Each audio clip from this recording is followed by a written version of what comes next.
નમસ્કાર, હલચલ ભારત ન્યૂઝ 24 માં આપનું સ્વાગત છે। હું કવિતા પંચાલ। સુરત જિલ્લાના મહુવા તાલુકાના કરચેલિયા ગામે લાકડા છોલવાના મશીનથી લોકોને ત્રાસ। લાકડા છોલવા માટે વપરાતા મશીનના અવાજથી સ્થાનિકો હેરાન થતા પ્રાંત તેમજ પોલ્યુશન બોર્ડને આવેદનપત્ર આપી યોગ્ય કાર્યવાહી કરવા જણાવ્યું। સતત મશીન ચાલતું હોવાથી સ્થાનિકો માટે માથાનો દુખાવો બન્યો છે।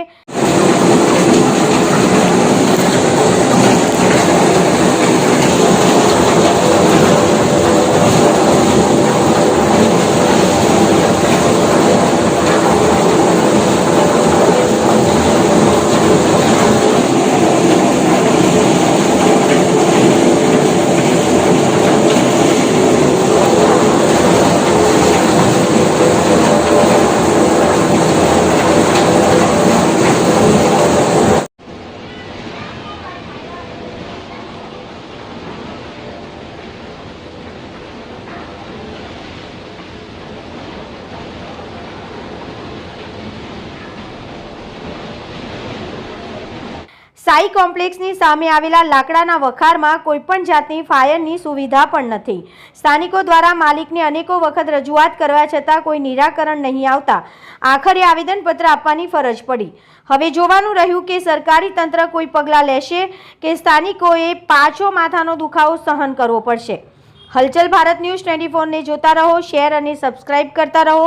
નમસ્કાર, ધન્યવાદ। રિપોર્ટર રાશિદ ખાન પઠાણ, મહુવા, સુરત।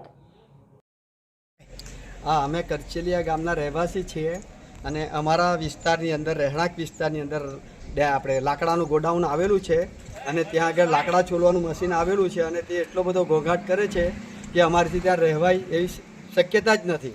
એટલો બધો ઘોંઘાટ આવે છે અને આ ઘોંઘાટને સતંતર બંધ કરી દેવા કાર્યવાહી કરવામાં આવે એવી અમારી સૌ લોકોની માંગણી છે।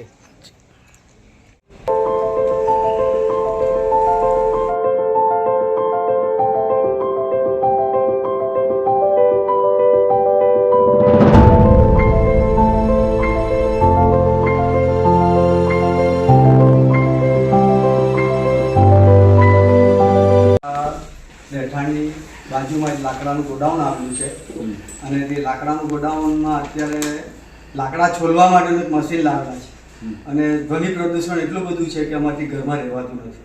બારણા બંધ રાખવા પડે અમારે અને નાના છોકરાઓ ઘરમાં રહી શકતા નથી અને આજુબાજુમાં હવે સોસાયટી એરિયાની અંદર છે એટલે બહુ પ્રદૂષણ છે ધ્વનિનું। પરવાનગી હા નહીં, કોઈ જાતની નહીં।